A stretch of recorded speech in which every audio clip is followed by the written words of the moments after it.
Khabar, selamat tengah hari. Lama dah Kak Syam tak ambil masa untuk live, untuk sharing tip-tip kesihatan dan juga apa sahaja aktiviti yang Pharmacy Flash anjurkan bersama dengan sahabat-sahabat semua lah. Okay, sebenarnya sepanjang tahun ni lah, kita punya aktiviti agak terhad sebabkan oleh kita kena jaga kena berhati-hati dari segi COVID-19 lah, masalah COVID-19. So patutnya bulan 11 Pharmacy Flash akan buat diabetic awareness. Bulan 11 adalah merupakan bulan kecil manis, dan sebenarnya tim Pharmacy Flash memang nak buat diabetic awareness bersama dengan sahabat-sahabat semua. Oleh kerana kita PKPB, so kita tak dapat lakukan aktiviti bersama dengan sahabat semua untuk untuk program diabetic awareness bulan 11. Tapi bulan 12 ni insya-Allah Pharmacy Flash akan buat beberapa aktiviti untuk untuk kita buat program diabetic awareness bersama sahabat semua. Okay, hari ni apa yang Kak Syah nak kongsikan ini ialah dua topik.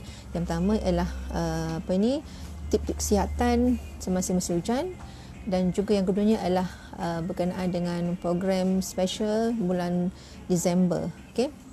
Okey, tanpa melengahkan masa, Kak Syam kepada tip-tip kesihatan masa bulan musim hujan.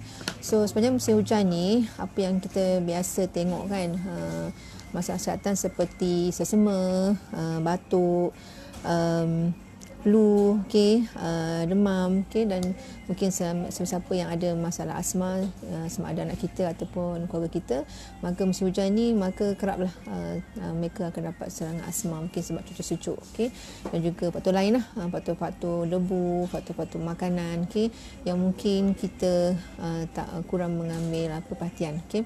So hari ni Kak Syam sharekan beberapa tips untuk kita ambil perhatian lah untuk menjaga kesihatan kita pada musim hujan. Musim hujan sekarang ni sedang berlangsung. Mungkin dah 2-3 kali lah kita tengok kan ada laporan beberapa tempat mengalami banjir kilat. Sekarang dah agak reda. Mungkin hari ni pun, tapi tak tentu lagi lah, mungkin akan datang lagi lah untuk second wave ataupun third wave lah.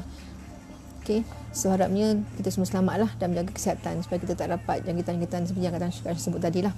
So apa yang Kak Syah nak beritahu sekarang ni, apakah tips kesihatan yang kita perlu ambil tahu sepanjang musim hujan yang berlangsung sepanjang bulan Disember dan mungkin akan berlangsung sampai bulan Januari.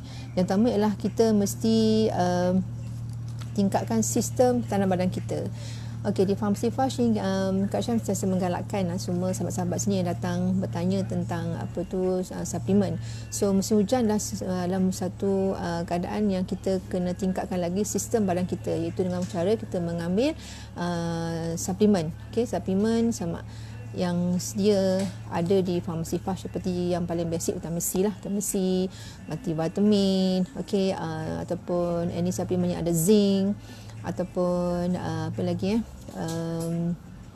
yang bersifat antioksidan lah. Kalau vitamin C tu mungkin ada range lah, ada yang 100 mg, ada 210, 500, 1000 dan sebagainya, bergantung kepada umur siapa yang nak mengambil vitamin C. Multivit pun sama. So sebaiknya kita konsisten mengambil suplemen ni untuk memastikan badan kita ni cukup ketahanan badan daripada kita dapat serangan ataupun jangkitan kuman yang memang expose lah musim hujan ni, sebab musim hujan ni adalah satu media yang terbaik untuk kuman seperti virus, bakteria ataupun kulat, untuk tersebar, sama ada melalui air ataupun melalui sentuhan-sentuhan. Yang tu yang pertama. Yang keduanya ialah apa yang kita boleh buat untuk menjaga kesihatan kita ialah kita masih lagi ada masa untuk berolahraga. Maksudnya bila musim hujan ni kita biasa berkurang dalam rumah, dan rumah pun kita masih lagi boleh beraktiviti, melakukan senaman-senaman yang meregangkan badan, untuk makan peluh. Biasa kita musim hujan ni kita memang cakap anak-anak pun sekali lah, dia nak bangun pagi, okay, banyak tidur. So semuanya lah tak baik untuk kesihatan. Dia akan melemahkan sistem badan kita dan juga dia akan meningkatkan risiko naiknya berat badan. So musim hujan ni biasanya anak-anak kita pun badan pun makin naik. So faktor obesiti pun akan meningkat. Okay. Termasuklah bukan setakat anak-anak, termasuklah kita sendirilah sebagai bapa dan juga mungkin ahli keluarga kita lah. Okay. So maksudnya selama ni mesti dilakukan walaupun musim hujan. Kita boleh buat dalam rumah, indoor exercise. Dan bila hujan dah serik macam ni, why not kita keluar? Biasa lepas musim hujan ni udara bersih. So kita boleh boleh buat aktiviti cycling ataupun kita boleh buat jogging ke, okay? Macam kat kawasan Kuala Nerus ni, kita ada tempat yang kita boleh pergi untuk kita melakukan senaman, seperti di kawasan Drawbridge ke, di kawasan di sekitar kompleks sukan ke. So banyak tempat yang kita boleh pergi bawa anak sekalian untuk melakukan riadah untuk memastikan badan kita sihat dan mengeluarkan peluh. Better lah daripada kita duduk kat rumah berkurung. Anak-anak kita lah especially duduk kat rumah main game, tengok movie kan. Kadang tak kata orang lain lah, kadang anak pun macam tu. So mungkin kalau kita sendiri tak lakukan inisiatif untuk menginjak mereka untuk lakukan aktiviti, maka sepanjang cuti berlangsung ni, maka semuanya akan duduk kat rumah membina badan. Okay? So at last bila cuti sekolah bermula, semuanya dah jadi obes. Okay? Semua pakaian pun dah tak muat, kena beli yang baru. So yang kedua, olahraga ataupun aktiviti sukan yang kita boleh lakukan untuk meningkatkan stamina badan kita dan untuk mengeluarkan peluh lah, dan mengurangkan risiko obesiti waktu cuti berlangsung. Yang ketiganya adalah cuci tangan. Okay, ini adalah satu benda yang sangat penting, yang merupakan satu syarat yang kita amalkan sejak lama, sejak COVID-19 ini berlangsung di negara kita lah. So waktu musim hujan pun kita kena lebih berhati-hati sebab semua keadaan lembap. Okay, kita pergi pasar pun keadaan lembap, pergi supermarket pun lembap. Okay, banyak kawasan yang lembap. Sebab lembap ni, maka risiko untuk dapat jangkitan tu lebih luas lah. So kita kena sentiasa amalkan cuci tangan. Bawalah sekali hand sanitizer tu di mana-mana. Kalau musim kering ni okey lagi lah, sebab kering ni risiko untuk untuk menyediakan medium bakteria ataupun virus ni air tu kurang lah. Tapi bila musim hujan ni, bila air tu sentiasa ada, sama ada melalui hujan, sama ada bertakung di dalam dalam longkang atau bekas-bekas yang ada di sekitar rumah kita, maka risiko untuk dapat penyebaran kuman-kuman melalui vektor seperti nyamuk Aedes ke, ataupun sentuhan anak kita kat luar rumah ke, pegang binatang ke sangat tinggi lah. So sentiasa ingatkan diri sendiri dan juga anak kita dan semua yang kita sayang lah, supaya kerapkan basuh tangan untuk mengelakkan kontak antara mikrob dengan badan kita lah. Okey, itu yang ketiga. Yang keempatnya lah, kita jangan lupa kita amalkan makanan yang bernutrisi. So musim hujan ni sebenarnya satu benda yang bagus lah. Okay?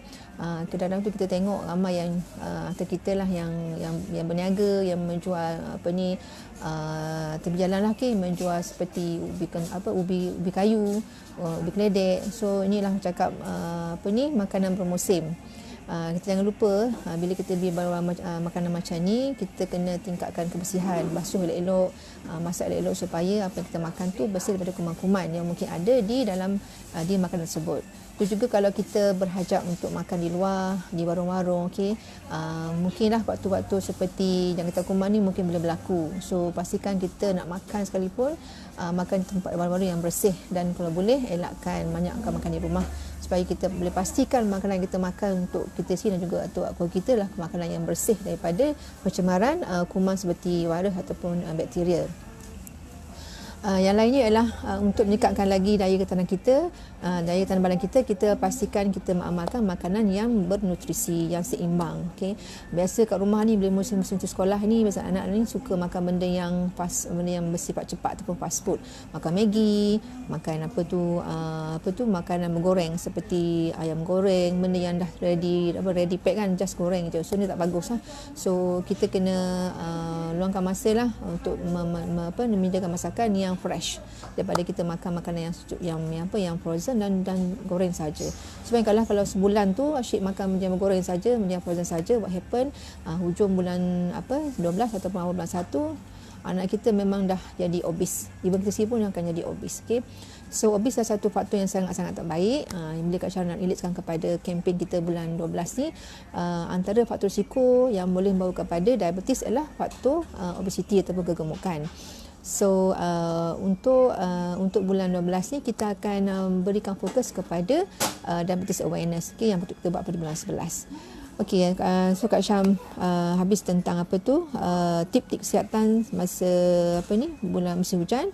Harapnya apa yang Kak Syah tadi itu memberikan manfaat semua, dan kita mestilah melakukan langkah pencegahan dan langkah menjaga supaya kita terhindar daripada penyakit yang dibawa oleh kuman virus, bakteria ataupun